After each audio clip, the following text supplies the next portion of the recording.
Assalamualaikum Sobat Kiamat sudah dekat. Tak semua kehinaan datang karena dosa. Kadang, kehinaan justru datang saat kita ingin mendekat kepada Allah, tapi ditolak oleh manusia. Di sebuah desa, seorang lelaki tua hanya ingin berbuat baik. Tapi yang ia dapatkan justru luka, hinaan dan perlakuan yang tak pernah layak diterima oleh siapapun.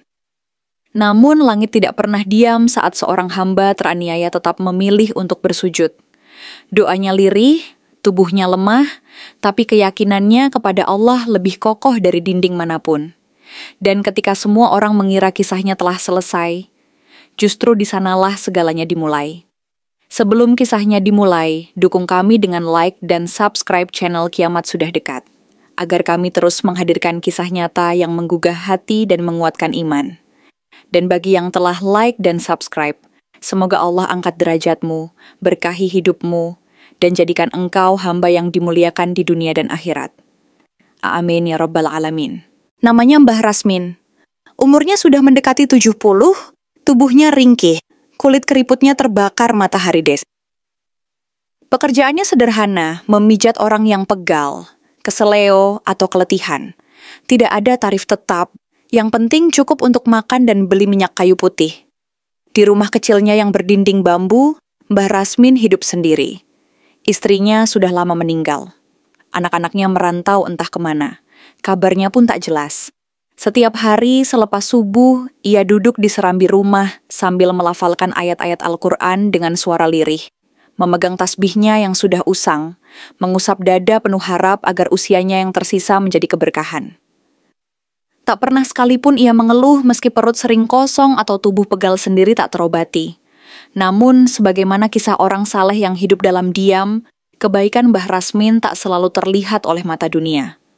Apalagi di desa Karangpetung, tempat fitnah bisa menyebar lebih cepat daripada kabar kebenaran. Fitnah itu bermula dari kematian mendadak anak perempuan Pak Kades Ayu. Gadis 17 tahun yang dikenal ceria dan sehat, itu tiba-tiba jatuh sakit tanpa sebab, menggigil hebat, lalu meninggal 2 hari kemudian. Tak ada diagnosa medis, tak ada pemakaman yang tenang.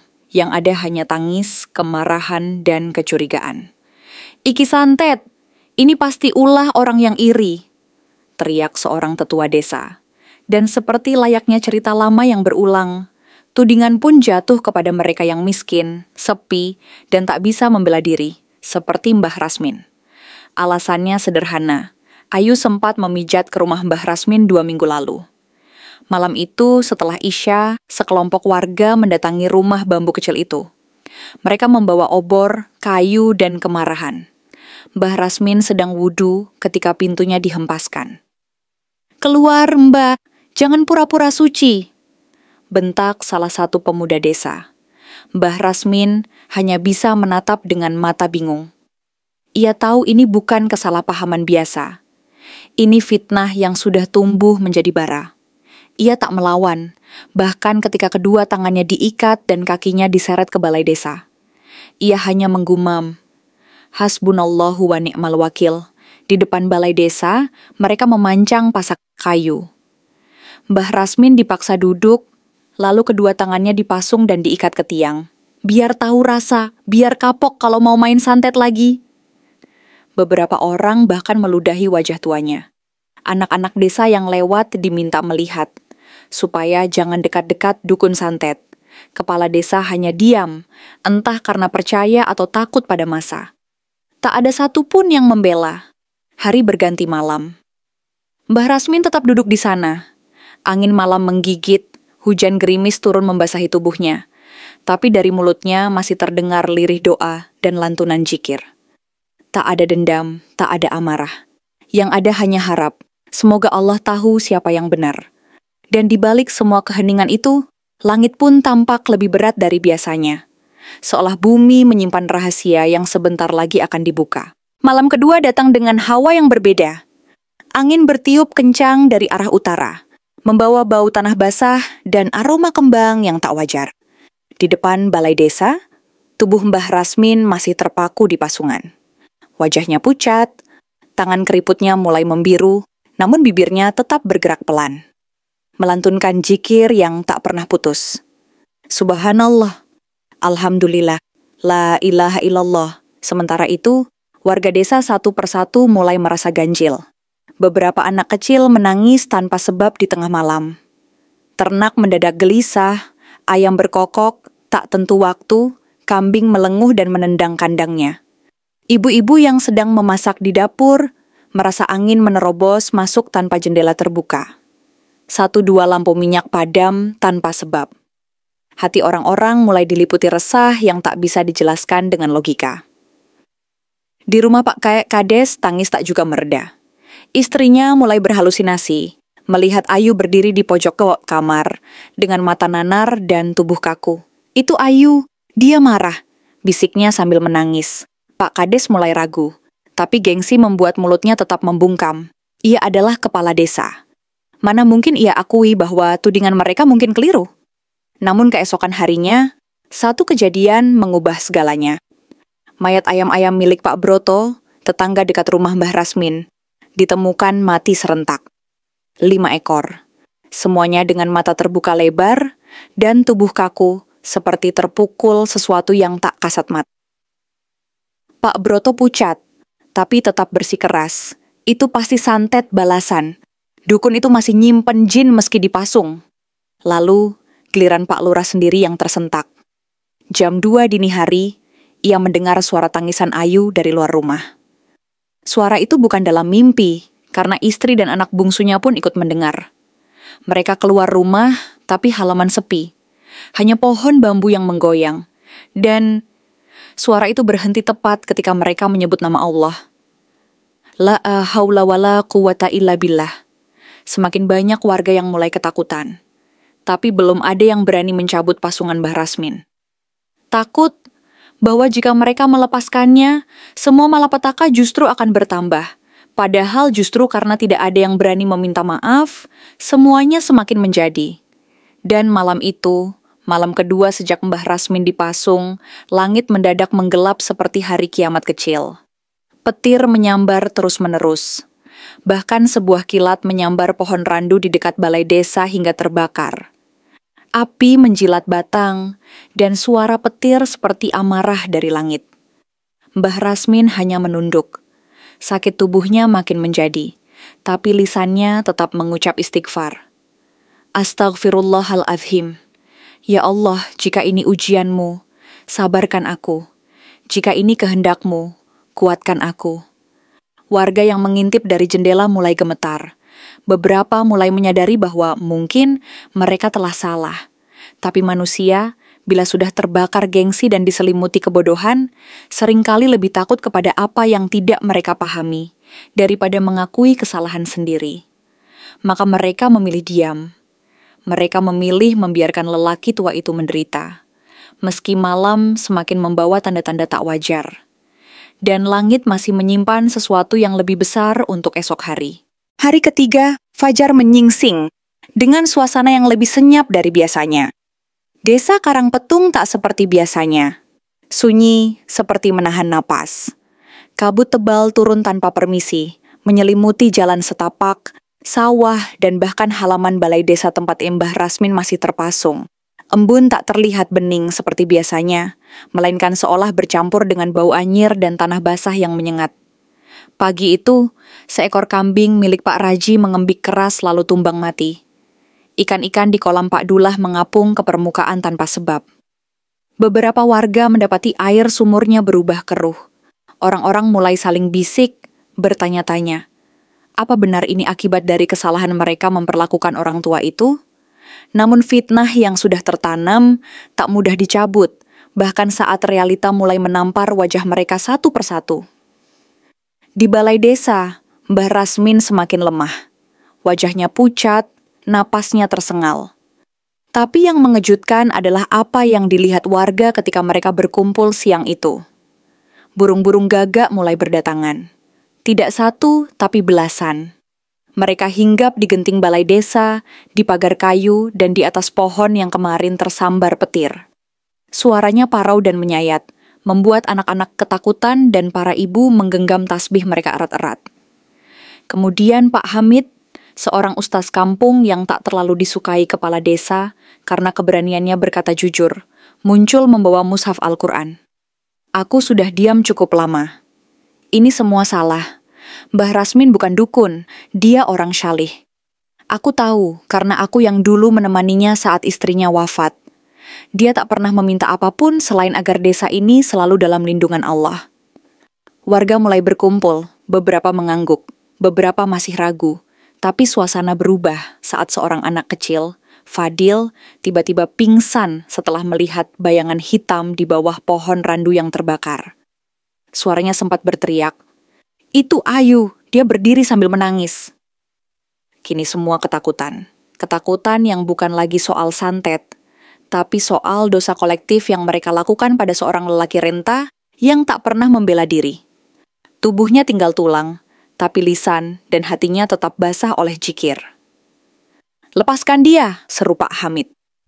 Namun kepala desa menahan, kita tak tahu apakah. "Apakah apa, Pak?" salah Pak Hamid. "Apakah Allah tidak melihatmu yang membiarkan seseorang dizalimi di depan matamu selama 3 hari penuh?" Ucapan itu seperti tamparan. Kepala desa menunduk, lalu dengan berat hati ia mengangguk. Tali pasungan dipotong, lengan tua yang sudah biru dilepaskan. Mbah Rasmin ambruk, namun masih sadar. Ucapannya lirih, tapi jelas. "Alhamdulillah, segala puji bagi Allah yang masih mengizinkanku melihat cahaya." Tiba-tiba, langit yang sejak pagi tertutup kabut mulai cerah. Matahari menembus awan, hangat. Gagak-gagak perlahan pergi. Dan dari kejauhan, terdengar suara azan zuhur yang terasa menyejukkan hati. Warga menangis. Beberapa sujud di tempat. Pak Kades tak sanggup berkata apa-apa. Ia duduk bersimpuh di hadapan Mbah Rasmin dan hanya bisa mengucap, "Ampuni kami, Mbah." Namun Mbah Rasmin hanya tersenyum lemah. Manusia itu tempatnya salah, tapi Allah tempat semua kembali. Hari ketiga itu bukan hanya jadi saksi atas pelepasan pasung, tapi pelepasan kesombongan, fitnah, dan kebodohan yang selama ini berakar dalam diam. Tapi balasan Allah tak berhenti di sana. Karena malam nanti, sesuatu yang lebih besar sedang menanti. Malam keempat turun dengan tenang, seolah langit baru saja mengampuni bumi. Tapi ketenangan itu ternyata hanya semu. Karena sesungguhnya ada sesuatu yang belum selesai. Pasungan memang sudah dilepas, warga memang sudah meminta maaf, tapi luka yang tergores karena fitnah tidak sembuh hanya dalam sehari. Dan yang lebih penting, Allah belum selesai memperlihatkan keadilannya. Malam itu, hujan kembali turun. Namun bukan gerimis biasa, melainkan deras disertai angin yang mengguncang genteng-genteng rumah. Suara petir sesekali memecah langit, seakan menyampaikan pesan bahwa kebenaran tidak bisa dimatikan hanya dengan diam atau permintaan maaf yang terlambat. Di dalam rumah Pak Kades, kegelisahan makin menjadi. Sang istri kembali melihat bayangan Ayu, kali ini lebih jelas. Bukan hanya berdiri di sudut kamar, tapi berjalan mendekat sambil membawa bunga melati layu. "Ibu, mengapa kalian diam saja saat Mbah Rasmin dihina?"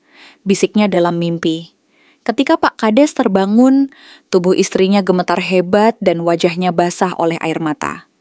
Sementara itu, di musyalah kecil dekat balai desa, Pak Hamid duduk berdua dengan Mbah Rasmin. Lelaki tua itu kini berbaring dengan tubuh dibalut selimut tipis. Tangan dan kakinya masih lemah, namun lisannya tetap digunakan untuk berzikir. "Ustaz Hamid," ucapnya pelan, "aku tak marah, tapi desa ini harus bertobat, bukan hanya dengan kata, tapi dengan amal." Pak Hamid mengangguk.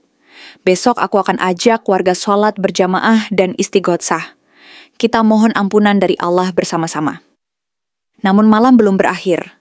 Sekitar pukul 2 dini hari, terdengar suara gemuruh dari arah timur desa. Tanah bergetar pelan. Sungai kecil yang membelah desa meluap. Airnya coklat pekat, membawa lumpur dan potongan ranting.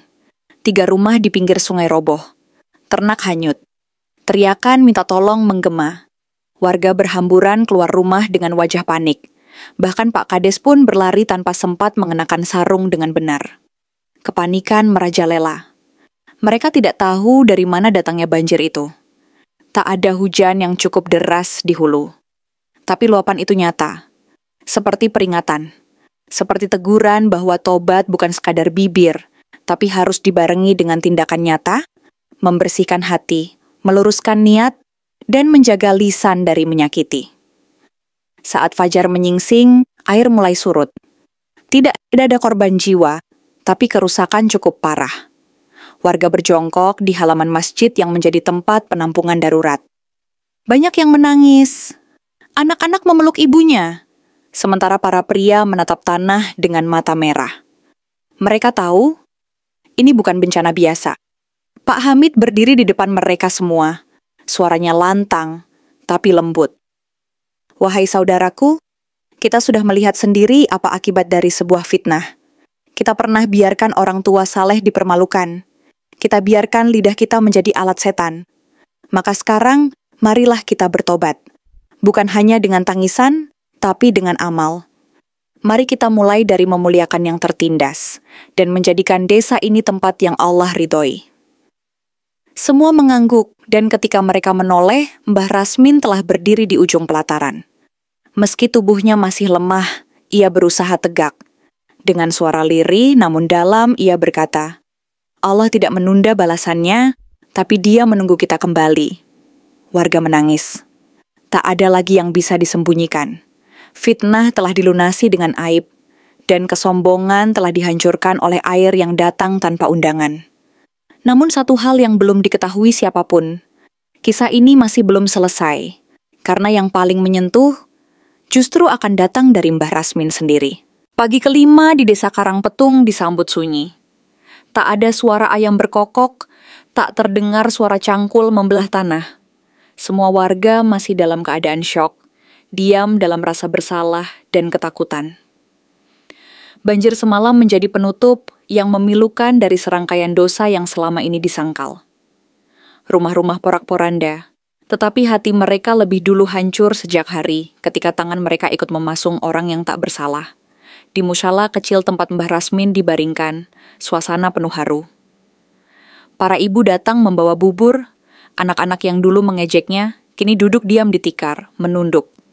Para lelaki dewasa yang semula ikut menuduh, kini datang bergiliran mencium tangan Mbah Rasmin dengan mata sembab. Namun lelaki tua itu tak menyimpan benci. Ia hanya tersenyum lemah, dengan tubuh yang makin kurus dan wajah yang pucat.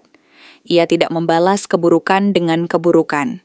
Ia hanya memintakan ampunan, bukan untuk dirinya, tapi untuk mereka semua. Pak Hamid, bisiknya siang itu. Bolehkah aku minta satu permintaan terakhir? Insya Allah, Mbah, apapun yang bisa kami lakukan, jawab Pak Hamid menahan haru. Aku ingin kita sholat berjamaah di tanah lapang. Semua warga, aku ingin menengadah ke langit sekali lagi, bersama-sama sebelum Allah menjemputku. Berita itu menyebar cepat. Dan menjelang sore, seluruh warga berkumpul di tanah lapang belakang masjid. Laki-laki dan perempuan, tua dan muda, semua hadir. Tak ada yang tertinggal. Bahkan Pak Kades berdiri di saf paling depan, tanpa tongkat kekuasaan, hanya dengan baju koko putih dan sorban kusut di pundaknya. Syalat dimulai, Pak Hamid menjadi imam, sementara Mbah Rasmin duduk di kursi kecil. Di barisan paling depan, setelah salam terakhir, suasana hening. Lalu Mbah Rasmin mengangkat kedua tangannya. Ya Allah, Engkau tahu bahwa aku lemah dan mereka juga lemah, tapi Engkau Maha Pengampun. Jika selama hidupku aku punya satu amal yang Engkau terima, maka jadikan itu sebab turunnya rahmat-Mu atas desa ini. Ampuni mereka yang pernah menzalimiku. Dan jika hari ini adalah akhir usiaku, maka wafatkan aku dalam keadaan memaafkan. Suaranya terputus. Tangis warga pecah. Tak ada yang bisa berkata-kata. Dan benar saja, saat langit mulai menguning menjelang maghrib, Mbah Rasmin menutup matanya. Hembusan napas terakhirnya begitu tenang, seolah tertidur dalam pelukan doa. Senyum tipis masih membekas di wajahnya. Desa Karangpetung berkabung.